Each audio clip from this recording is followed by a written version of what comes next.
5वें अध्याय के प्रभाव से हर प्रकार के भय का नाश होता है। चाहे वो भूत प्रेत की बाधा हो या बुरे स्वप्न परेशान करते हो या व्यक्ति हर जगह से परेशान हो, तो 5वें अध्याय के पाठ से इन सभी चीजों से मुक्ति मिलती है। देवताओं द्वारा देवी की स्तुति। चंद्रमुंड के मुख से अंबिका के रूप की प्रशंसा सुनकर शुंभ का उनके पास दूध भेजना और दूध का निराश लौटना।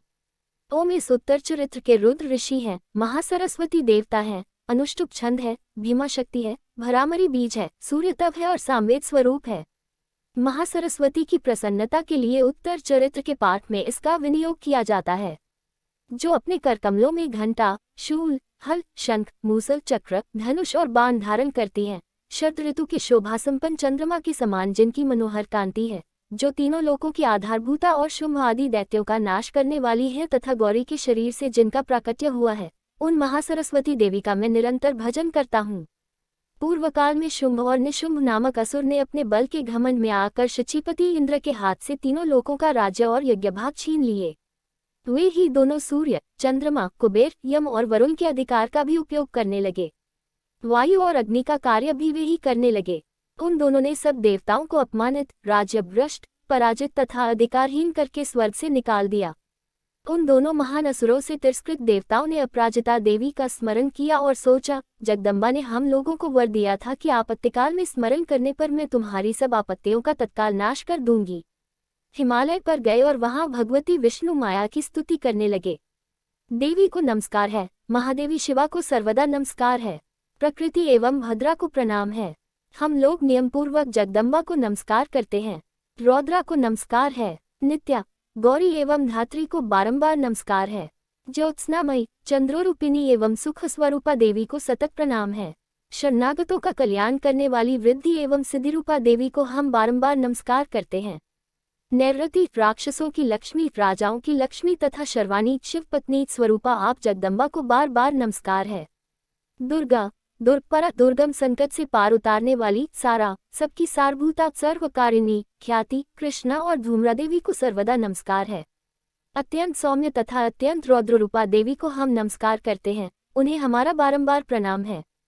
जगत की आधारभूता कृति देवी को बारंबार नमस्कार है। अत्यंत सौम्य तथा अत्यंत रौद्र रूपा देवी को हम नमस्कार करते हैं, उन्हें हमारा बारंबार प्रणाम है। जगत की आधारभूता कृति देवी को बारंबार नमस्कार है। जो देवी सब प्राणियों में विष्णु माया के नाम से कही जाती हैं, उनको नमस्कार, उनको नमस्कार, उनको बारंबार नमस्कार है। जो देवी सब प्राणियों में चेतना कहलाती हैं, उनको नमस्कार, उनको नमस्कार, उनको बारंबार नमस्कार है। जो देवी सब प्राणियों में बुद्धि रूप से स्थित हैं, उनको नमस्कार, उनको नमस्कार, उनको बारंबार नमस्कार है। जो देवी सब प्राणियों में निद्रा रूप से स्थित हैं, उनको नमस्कार, उनको नमस्कार, उनको बारंबार नमस्कार है। जो देवी सब प्राणियों में क्षुधा रूप से स्थित हैं, उनको नमस्कार, उनको नमस्कार, उनको बारंबार नमस्कार है। जो देवी सब प्राणियों में छाया रूप से स्थित हैं, उनको नमस्कार, उनको नमस्कार, उनको बारंबार नमस्कार है। जो देवी सब प्राणियों में शक्ति रूप से स्थित हैं, उनको नमस्कार, उनको नमस्कार, उनको बारंबार नमस्कार है। जो देवी सब प्राणियों में तृष्णा रूप से स्थित हैं, उनको नमस्कार, उनको नमस्कार, उनको बारंबार नमस्कार है। जो देवी सब प्राणियों में शांति, क्षमा रूप से स्थित हैं, उनको नमस्कार, उनको नमस्कार, उनको बारंबार नमस्कार है। जो देवी सब प्राणियों में जाति रूप से स्थित हैं, उनको नमस्कार, उनको नमस्कार, उनको बारंबार नमस्कार है। जो देवी सब प्राणियों में लज्जा रूप से स्थित हैं, उनको नमस्कार, उनको नमस्कार, उनको बारंबार नमस्कार है। जो देवी सब प्राणियों में शांति रूप से स्थित हैं, उनको नमस्कार, उनको नमस्कार, उनको बारंबार नमस्कार है। जो देवी सब प्राणियों में श्रद्धा रूप से स्थित हैं, उनको नमस्कार, उनको नमस्कार, उनको बारंबार नमस्कार है। जो देवी सब प्राणियों में कांति रूप से स्थित हैं, उनको नमस्कार, उनको नमस्कार, उनको बारंबार नमस्कार है। जो देवी सब प्राणियों में लक्ष्मी रूप से स्थित हैं, उनको नमस्कार, उनको नमस्कार, उनको बारंबार नमस्कार है। जो देवी सब प्राणियों में वृत्ति रूप से स्थित हैं, उनको नमस्कार, उनको नमस्कार, उनको बारंबार नमस्कार है। जो देवी सब प्राणियों में स्मृति रूप से स्थित हैं, उनको नमस्कार, उनको नमस्कार, उनको बारंबार नमस्कार है। जो देवी सब प्राणियों में दया रूप से स्थित हैं, उनको नमस्कार, उनको नमस्कार, उनको बारंबार नमस्कार है।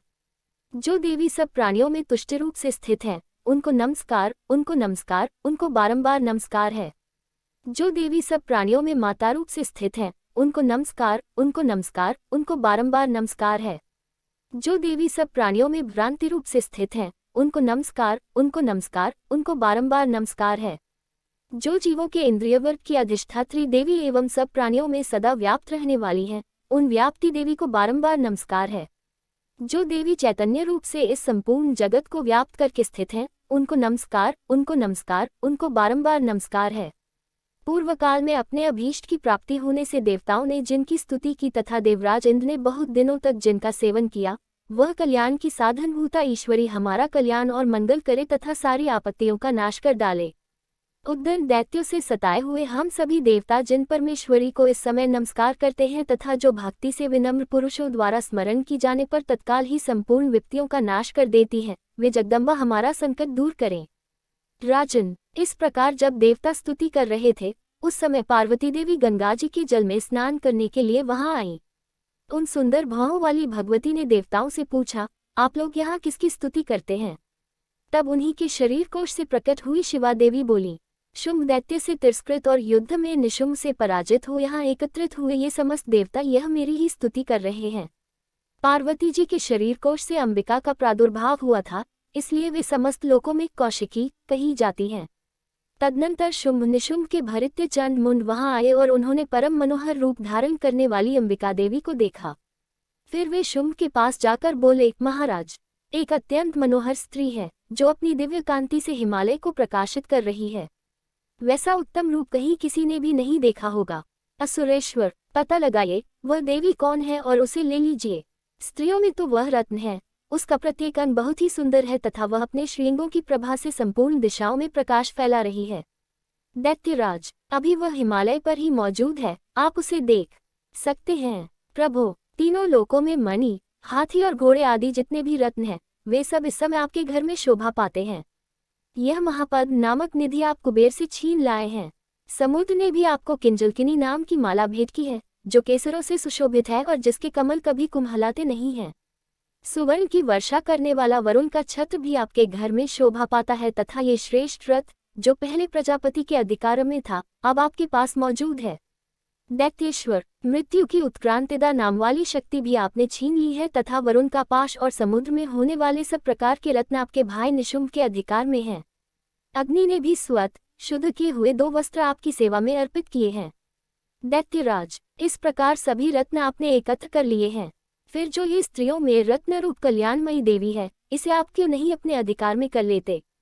ऋषि कहते हैं, मुंड का ये वचन सुनकर शुंभ ने महादित्य सुग्रीव को दूत बनाकर देवी के पास भेजा और कहा, तुम मेरी आज्ञा से उसके सामने ये बातें कहना और ऐसा उपाय करना जिससे प्रसन्न होकर वह शीघ्र ही यहाँ आ जाए। वह दूत पर्वत के अत्यंत रमणीय प्रदेश में, जहाँ देवी मौजूद थी, गया और मधुर वाणी में कोमल वचन बोला। 104 दूत बोला, देवी, दैत्यराज शुंभ इस समय तीनों लोकों के परमेश्वर हैं। मैं उन्हीं का भेजा हुआ दूत हूँ और यहाँ तुम्हारे ही पास आया हूँ। उनकी आज्ञा सदा सब देवता एक स्वर से मानते हैं, कोई उसका उल्लंघन नहीं कर सकता। वे संपूर्ण देवताओं को परास्त कर चुके हैं। उन्होंने तुम्हारे लिए जो संदेश दिया है उसे सुनो। संपूर्ण त्रिलोकी मेरे अधिकार में है, देवता भी मेरी आज्ञा के अधीन चलते हैं। संपूर्ण यज्ञों के भागों को मैं ही पृथक पृथक भोगता हूँ। तीनों लोकों में जितने श्रेष्ठ रत्न हैं, वे सब मेरे अधिकार में हैं। देवराज इंद्र का वाहन ऐरावत, जो हाथियों में रत्न के समान है, मैंने छीन लिया है। क्षीरसागर का मंथन करने से जो अश्वरत्न उच्चे श्रवा प्रकट हुआ था, उसे देवताओं ने मेरे पैरों पर पड़कर समर्पित किया है। सुंदरी, उनके सिवा और भी जितने रत्नभूत पदार्थ देवताओं, गंधर्वों और नागों के पास थे, वे सब मेरे ही पास आ गए हैं। देवी, हम लोग तुम्हें संसार की स्त्रियों में रत्न मानते हैं, अतः तुम हमारे पास आ जाओ, क्योंकि रत्नों का उपभोग करने वाले हम ही हैं। चंचल कटाक्षों वाली सुंदरी, तुम मेरी या मेरे भाई महापराक्रमी निशुंभ की सेवा में आ जाओ, क्योंकि तुम रत्न स्वरूपा हो। मेरा वरण करने से तुम्हें तुलनारहित महान ऐश्वर्य की प्राप्ति होगी। अपनी बुद्धि से यह विचार कर तुम मेरी पत्नी बन जाओ। ऋषि कहते हैं, 115 दूत के यों कहने पर कल्याणमयी भगवती दुर्गा देवी, जो इस जगत को धारण करती हैं, मन ही मन गंभीर भाव से मुस्कुराई और इस प्रकार बोली। देवी ने कहा, दूत, तुमने सत्य कहा है, इसमें तनिक भी मिथ्या नहीं है। शुंभ तीनों लोकों का स्वामी है और निशुंभ भी उसी के समान पराक्रमी है।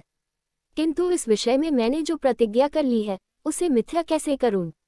मैंने अपनी अल्पबुद्धि के कारण पहले से जो प्रतिज्ञा कर रखी है, उसे सुनो। जो मुझे संग्राम में जीत लेगा, जो मेरे अभिमान को चूर्ण कर देगा तथा संसार में जो मेरे समान बलवान होगा, वही मेरा स्वामी होगा।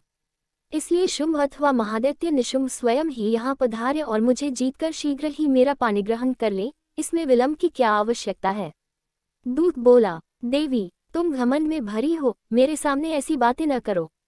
तीनों लोकों में कौन ऐसा पुरुष है जो शुंभ निशुंभ के सामने खड़ा हो सके? देवी, अन्य दैत्यों के सामने भी सारे देवता युद्ध में नहीं ठहर सकते, फिर तुम अकेली स्त्री होकर कैसे ठहर सकती हो?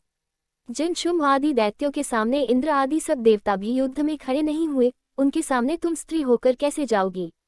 इसलिए तुम मेरे ही कहने से शुंभ निशुंभ के पास चली चलो। ऐसा करने से तुम्हारे गौरव की रक्षा होगी, अन्यथा जब वे केश पकड़कर घसीटेंगे तब तुम्हें अपनी प्रतिष्ठा खोकर जाना पड़ेगा। तुम्हारा कहना ठीक है, शुंभ बलवान है और निशुंभ भी बड़े पराक्रमी है, किंतु क्या करूं? मैंने पहले बिना सोचे समझे प्रतिज्ञा कर ली है, अतः अब तुम जाओ। मैंने तुमसे जो कुछ कहा है वह सब दैत्यराज से आदरपूर्वक कहना, फिर वे जो उचित जान पड़े करें। इस प्रकार श्री मार्कंडेय पुराण में सावर्णिक मनवंतर की कथा के अंतर्गत देवी महात्म्यों में देवी दूत संवाद नामक 5वां अध्याय पूरा हुआ। इस अध्याय का पाठ किसी भी प्रकार की तंत्र बाधा हटाने के लिए किया जाता है। इसके अलावा आपको लगता है कि आपके ऊपर जादू टोना किया गया हो, आपके परिवार को बांध दिया हो, या राहु और केतु से आप पीड़ित हो, तो 6वें अध्याय का पाठ इन सभी कष्टों से आपको मुक्ति दिलाता है। मैं सर्वज्ञेश्वर भैरव के अंत में निवास करने वाली परमोत्कृष्ट पद्मावती देवी का चिंतन करता हूँ। वे नागराज के आसन पर बैठी हैं, नागों के फनों में सुशोभित होने वाली मणियों की विशाल माला से उनकी देहलता उद्भासित हो रही है। सूर्य के समान उनका तेज है, 3 नेत्र उनकी शोभा बढ़ा रहे हैं। वे हाथों में माला, कुंभ, कपाल और कमल लिए हुए हैं तथा उनके मस्तक में अर्धचंद्र का मुकुट सुशोभित है। ऋषि कहते हैं, देवी का ये कथन सुनकर दूत को बड़ा अमर्ष हुआ और उसने दैत्यराज के पास जाकर सब समाचार विस्तार पूर्वक कह सुनाया। दूत के उस वचन को सुनकर दैत्यराज कुपित हो उठा और दैत्य सेनापति धूम्रलोचन से बोला, धूम्रलोचन, तुम शीघ्र अपनी सेना साथ लेकर जाओ और उस दुष्टा के केश पकड़कर घसीटते हुए उसे बलपूर्वक यहाँ ले आओ। उसकी रक्षा करने के लिए यदि कोई दूसरा खड़ा हो तो वह देवता, यक्ष अथवा गंधर्व भी क्यों न हो, उसे अवश्य मार डालना। ऋषि कहते हैं, शुंभ के इस प्रकार आज्ञा देने पर वह धूम्रलोचन दैत्य 60,000 असुरों की सेना को साथ लेकर वहां से तुरंत चल दिया। वहां पहुंचकर उसने हिमालय पर रहने वाली देवी को देखा और ललकार कर कहा, अरे, तू शुंभ निशुंभ के पास चल। यदि इस समय प्रसन्नतापूर्वक मेरे स्वामी के समीप नहीं चलेगी तो मैं बलपूर्वक झूठा पकड़कर घसीटते हुए तुझे ले चलूंगा। देवी बोली, तुम्हें दैत्यों के राजा ने भेजा है, तुम स्वयं भी बलवान हो और तुम्हारे साथ विशाल सेना भी है। ऐसी दशा में यदि मुझे बलपूर्वक ले चलोगे तो मैं तुम्हारा क्या कर सकती हूँ? ऋषि कहते हैं, देवी के यूं कहने पर असुर धूम्रलोचन उनकी ओर दौड़ा। तब अंबिका ने हूँ शब्द के उच्चारण मात्र से उसे भस्म कर दिया। फिर तो क्रोध में भरी हुई दैत्यों की विशाल सेना और अंबिका ने एक दूसरे पर तीखे सहायकों, शक्तियों तथा फरसों की वर्षा आरंभ की। इतने में ही देवी का वाहन सिंह क्रोध में भरकर भयंकर गर्जना करके गर्दन के बालों को हिलाता हुआ असुरों की सेना में कूद पड़ा। उसने कुछ दैत्यों को पंजों की मार से, कितनों को अपने जबड़ों से और कितने ही महादैत्यों को पटककर ओठ की दाढ़ों से घायल करके मार डाला। उस सिंह ने अपने नखों से कितनों के पेट फाड़ डाले और थप्पड़ मारकर कितनों के सिर धड़ से अलग कर दिए। कितनों की भुजाएं और मस्तक काट डाले तथा अपनी गर्दन के बाल हिलाते हुए उसने दूसरे दैत्यों के पेट फाड़कर उनका रक्त चूस लिया। अत्यंत क्रोध में भरे हुए देवी के वाहन उस महाबली सिंह ने क्षण भर में ही असुरों की सारी सेना का संहार कर डाला। शुंभ ने जब सुना कि देवी ने धूम्रलोचन असुर को मार डाला तथा उसके सिंह ने सारी सेना का सफाया कर डाला, तब उस दैत्यराज को बड़ा क्रोध हुआ। उसका ओठ कौंपने लगा। उसने चंड और मुंड नामक 2 महादैत्यों को आज्ञा दी, हे चंड और हे मुंड, तुम लोग बहुत बड़ी सेना लेकर वहां जाओ, उस देवी के झोंटे पकड़कर अथवा उसे बांधकर शीघ्र यहाँ ले आओ। यदि इस प्रकार उसको लाने में संदेह हो तो युद्ध में सब प्रकार के अस्त्र शस्त्रों तथा समस्त आसुरी सेना का प्रयोग करके उसकी हत्या कर डालना। उस दुष्टा की हत्या होने तथा सिंह के भी मारे जाने पर उस अंबिका को बांधकर साथ ले शीघ्र ही लौट आना। इस प्रकार श्री मार्कंडेय पुराण में सावर्णिक मनवंतर की कथा के अंतर्गत देवी महात्म्य में धूम्रलोचन वध नामक 6वां अध्याय पूरा हुआ। किसी भी विशेष कामना की पूर्ति के लिए 7वां अध्याय सर्वोत्तम है। अगर सच्चे और निर्मल दिल से माँ की पूजा की जाती है और 7वें अध्याय का पाठ किया जाता है तो व्यक्ति की कामना पूर्ति अवश्य होती है। मैं मातंगी देवी का ध्यान करता हूँ। वे रत्न में सिंहासन पर बैठकर पढ़ते हुए तोते का मधुर शब्द सुन रही हैं। उनके शरीर का वर्ण श्याम है। वे अपना एक पैर कमल पर रखे हुए हैं और मस्तक पर अर्धचंद्र धारण करती हैं तथा कहवार पुष्पों की माला धारण किए वीणा बजाती हैं। उनके अंग में कसी हुई चोली शोभा पा रही है। वे लाल रंग की साड़ी पहने हाथ में शंखमय पात्र लिए हुए हैं। उनके वदन पर मधु का हल्का हल्का प्रभाव जान पड़ता है और ललाट में बेंदी शोभा दे रही है। ऋषि कहते हैं, तदनंतर शुंभ की आज्ञा पाकर वे चंडमुंड आदि दैत्य चतुरंगिनी सेना के साथ अस्त्र शस्त्रों से सुसज्जित हो चल दिए। फिर गिरिराज हिमालय के सुवर्ण ऊंचे शिखर पर पहुंचकर उन्होंने सिंह पर बैठी देवी को देखा। वे मंद मंद मुस्कुरा रही थीं। उन्हें देखकर दैत्यलोग तत्परता से पकड़ने का उद्योग करने लगे। किसी ने धनुष तान लिया, किसी ने तलवार संभाली और कुछ लोग देवी के पास आकर खड़े हो गए। तब अंबिका ने उन शत्रुओं के प्रति बड़ा क्रोध किया। उस समय क्रोध के कारण उनका मुख काला पड़ गया, ललाट में भौहें टेढ़ी हो गईं और वहां से तुरंत विकराल मुखी काली प्रकट हुई, जो तलवार और पाश लिए हुए थी। वे विचित्र खतवांग धारण किए और चीते के चर्म की साड़ी पहने नर मुंडों की माला से विभूषित थीं। उनके शरीर का मांस सूख गया था, केवल हड्डियों का ढांचा था, जिससे वे अत्यंत भयंकर जान पड़ती थी। उनका मुख बहुत विशाल था, जीभ लपल पाने के कारण वे और भी डरावनी प्रतीत होती थीं। उनकी आंखें भीतर को धंसी हुई और कुछ लाल थी। वे अपनी भयंकर गर्जना से संपूर्ण दिशाओं को गुंजा रही थीं। बड़े बड़े दैत्यों का वध करती हुई वे कालिका देवी बड़े वेग से दैत्यों की उस सेना पर टूट पड़ी और उन सबको भक्षण करने लगी। वे पार्श्वरक्षकों, अंकुशधारी महावतों, योद्धाओं और घंटा सहित कितने ही हाथियों को एक ही हाथ से पकड़कर मुंह में डाल लेती थी। इसी प्रकार घोड़े, रथ और सारथी के साथ रथी सैनिकों को मुंह में डालकर वे उन्हें बड़े भयानक रूप से चबा डालती थी। किसी के बाल पकड़ लेती, किसी का गला दबा देती, किसी को पैरों से कुचल डालती और किसी को छाती के धक्के से गिराकर मार डालती थी। वे असुरों के छोड़े हुए बड़े बड़े अस्त्र शस्त्र मुंह से पकड़ लेती और रोष में भरकर उनको दांतों से पीस डालती थी। काली ने बलवान एवं दुरात्मा दैत्यों की वह सारी सेना रौंद डाली, खा डाली और कितनों को मार भगाया। कोई तलवार के घाट उतारे गए, कोई खतवांग से पीटे गए और कितने ही असुर दांतों के अग्रभाग से कुचले जाकर मृत्यु को प्राप्त हुए। इस प्रकार देवी ने असुरों की उस सारी सेना को क्षण भर में मार गिराया। ये देख चंड उन अत्यंत भयानक काली देवी की ओर दौड़ा, तथा महादित्य मुन ने भी अत्यंत भयंकर बाणों की वर्षा से तथा हजारों बार चलाए हुए चक्रों से उन भयानक नेत्रों वाली देवी को आच्छादित कर दिया। वे अनेकों चक्र देवी के मुख में समाते हुए ऐसे जान पड़े, मानो सूर्य के बहुतेरे मंडल बादलों के उदर में प्रवेश कर रहे हों। तब भयंकर गर्जना करने वाली काली ने अत्यंत रोष में भरकर विकट अट्टहास किया। उस समय उनके विकराल वदन के भीतर कठिनता से देखे जा सकने वाले दांतों की प्रभा से वे अत्यंत उज्ज्वल दिखाई देती थी। देवी ने बहुत बड़ी तलवार हाथ में ले हम का उच्चारण करके चंड पर धावा किया और उसके केश पकड़कर उसी तलवार से उसका मस्तक काट डाला। चंड को मारा गया देखकर मुन भी देवी की ओर दौड़ा।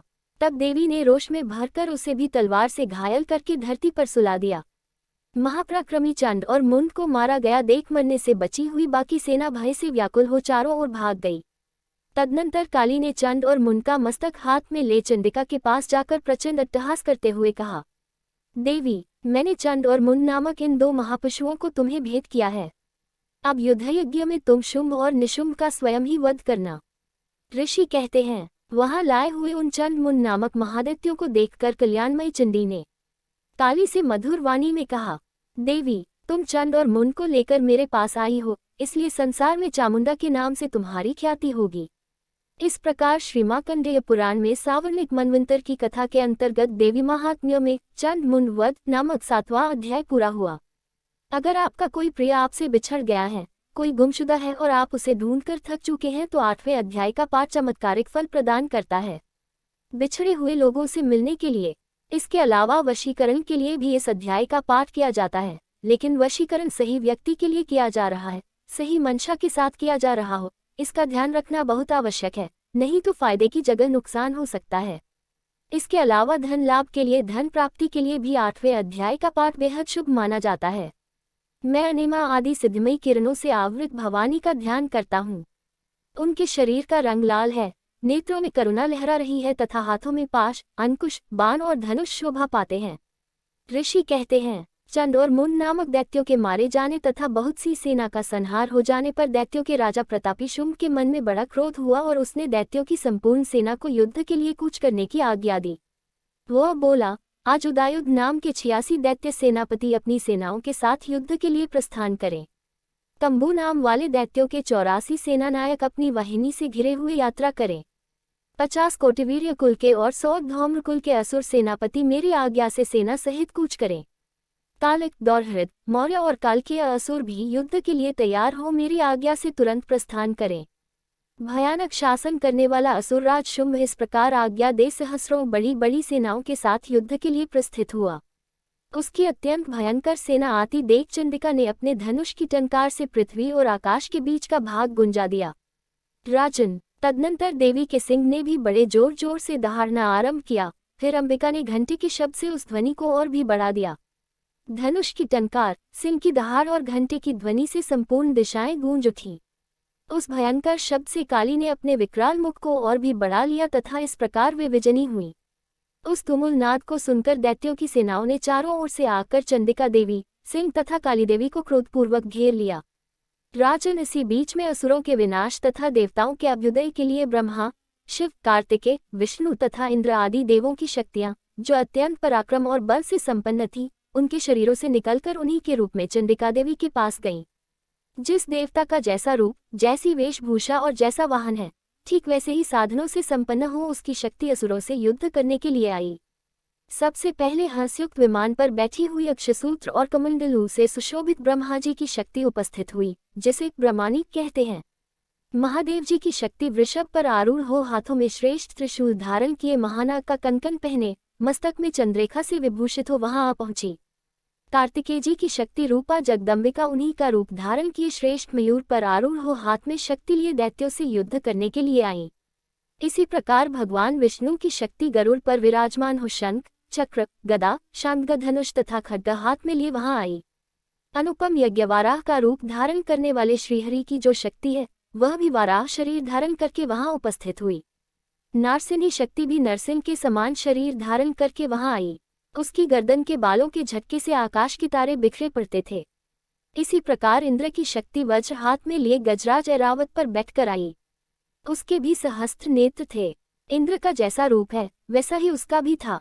तदनंतर उन देव शक्तियों से घिरे हुए महादेव जी ने चंडिका से कहा, मेरी प्रसन्नता के लिए तुम शीघ्र ही इन असुरों का संहार करो। तब देवी के शरीर से अत्यंत भयानक और परम उग्र चंडिका शक्ति प्रकट हुई, जो सैकड़ों गीदड़ियों की भांति आवाज करने वाली थी। उस अपराजिता देवी ने धूमिल जटा वाले महादेव जी से कहा, भगवान, आप शुंभ निशुंभ के पास दूत बनकर जाइए और उन अत्यंत गवीले दानव शुंभ एवं निशुंभ दोनों से कहिए, साथ ही उनके अतिरिक्त भी जो दानव युद्ध के लिए वहां उपस्थित हों उनको भी यह संदेश दीजिए।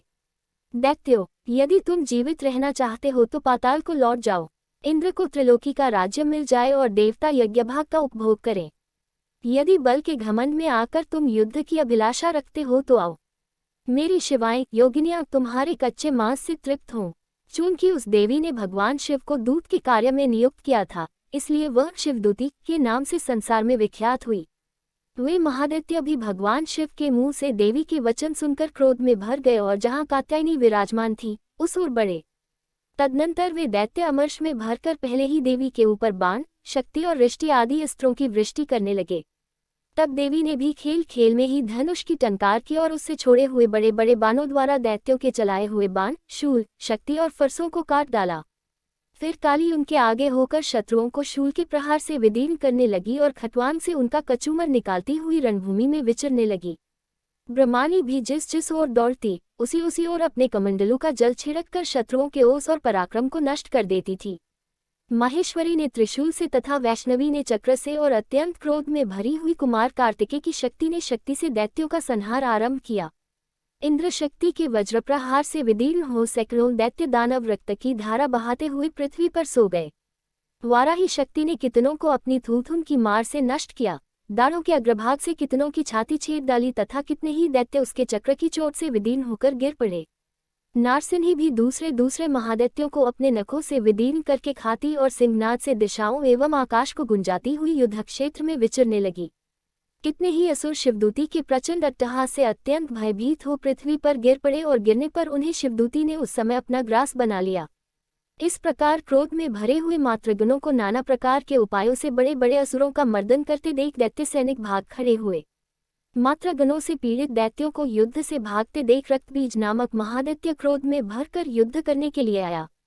उसके शरीर से जब रक्त की बूंद पृथ्वी पर गिरती तब उसी के समान शक्तिशाली एक दूसरा महादैत्य पृथ्वी पर पैदा हो जाता। महासुर रक्तबीज हाथ में गदा लेकर इंद्र शक्ति के साथ युद्ध करने लगा। तब इंद्री ने अपने वज्र से रक्तबीज को मारा। वज्र से घायल होने पर उसके शरीर से बहुत सा रक्त चूने लगा और उससे उसी के समान रूप तथा पराक्रम वाले योद्धा उत्पन्न होने लगे। उसके शरीर से रक्त की जितनी बूंदें गिरी उतने ही पुरुष उत्पन्न हो गए। वे सब रक्तबीज के समान ही वीर्यवान, बलवान तथा पराक्रमी थे। वे रक्त से उत्पन्न होने वाले पुरुष भी अत्यंत भयंकर अस्त्र शस्त्रों का प्रहार करते हुए वहां मातृगणों के साथ घोर युद्ध करने लगे। पुनः वज्र के प्रहार से जब उसका मस्तक घायल हुआ तब रक्त बहने लगा और उससे हजारों पुरुष उत्पन्न हो गए। वैष्णवी ने युद्ध में रक्तबीज पर चक्र का प्रहार किया तथा इंद्री ने उस दैत्य सेनापति को गदा से चोट पहुंचाई।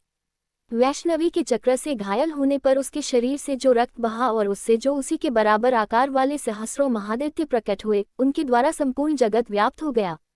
कौमारी ने शक्ति से, वाराही ने खड्ग से और माहेश्वरी ने त्रिशूल से महादैत्य रक्तबीज को घायल किया।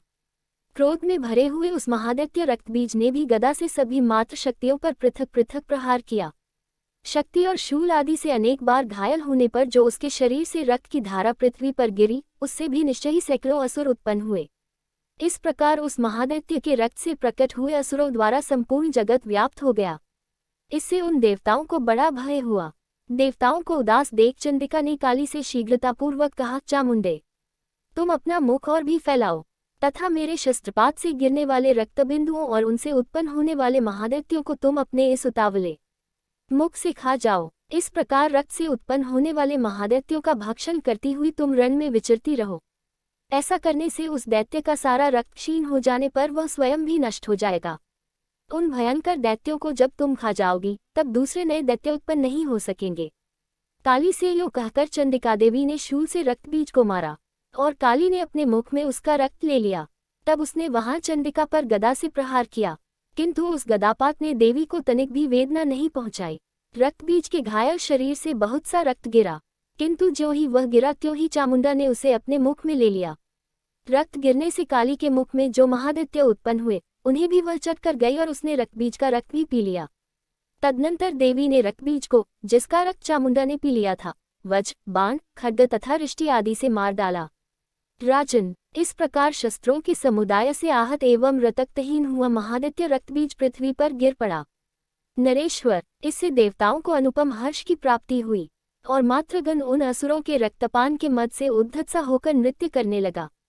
इस प्रकार श्रीमार्कंडेय पुराण में सावर्णिक मनवंतर की कथा के अंतर्गत देवी महात्म्य में रक्तबीज वध नामक 8वां अध्याय पूरा हुआ।